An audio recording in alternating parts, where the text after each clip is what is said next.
In the heart of 17th century North America, amid the dense forests and winding rivers of what is now upstate New York, a young girl was born into a world shaped by tradition, nature, and the looming shadow of change.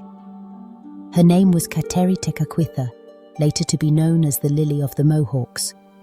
Her life, though short, became a testament to the power of faith, resilience, and the quiet, transformative strength that can bloom even in the harshest of circumstances. Kateri's early years were marked by both beauty and tragedy. Born in 1656 in the Mohawk village of Osanenon, she was the daughter of a Mohawk chief and an Algonquin Christian mother. Her childhood was shaped by the rhythms of her people, storytelling by firelight, the changing seasons, and the wisdom passed down through generations. But when she was just 4 years old, a devastating smallpox epidemic swept through her village.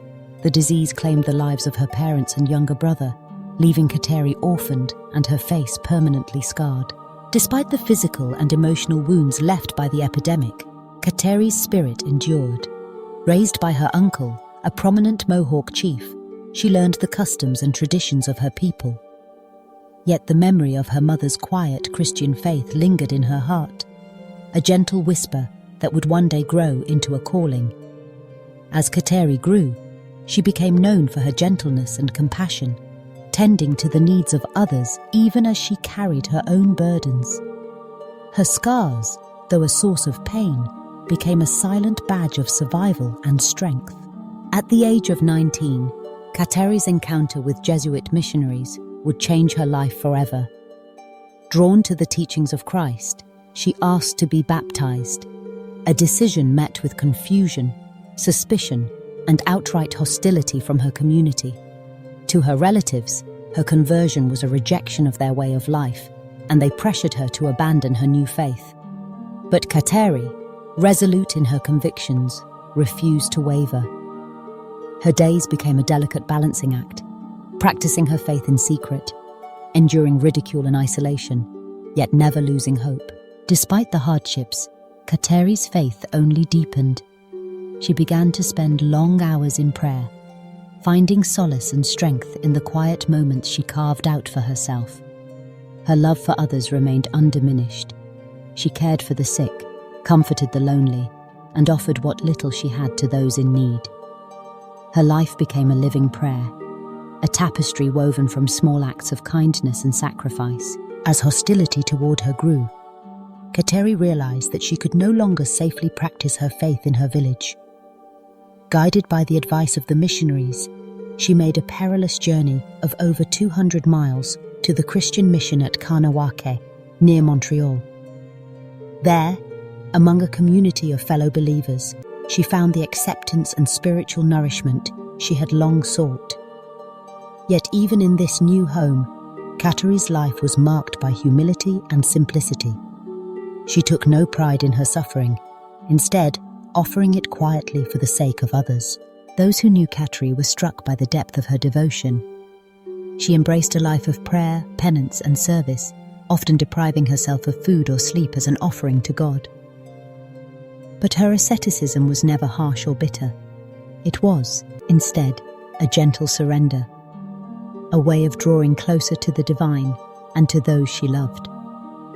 Her joy was evident, even in the midst of hardship, and her humility inspired all who encountered her. Kateri's health, always fragile, began to decline in her early 20s. Despite her illness, she remained steadfast in her faith, accepting her suffering with grace and trust. On April 17, 1680, at the age of 24, Kateri Tekakwitha passed from this world. Those who were with her in her final moments bore witness to a remarkable event. The scars that had marked her face since childhood suddenly faded, and her skin became radiant and beautiful. It was, to them, a sign of her sanctity, a visible affirmation of the hidden holiness she had cultivated throughout her life. The story of Kateri Tekakwitha did not end with her death. word of her holiness spread far and wide, crossing cultural boundaries and inspiring countless others. For generations, Native Americans and people of all backgrounds looked to her as an example of faith that transcends suffering, rejection, and cultural difference. In 2012, the Catholic Church officially recognized her as a saint, affirming what so many had already known, that holiness can indeed bloom anywhere, even amid persecution and misunderstanding.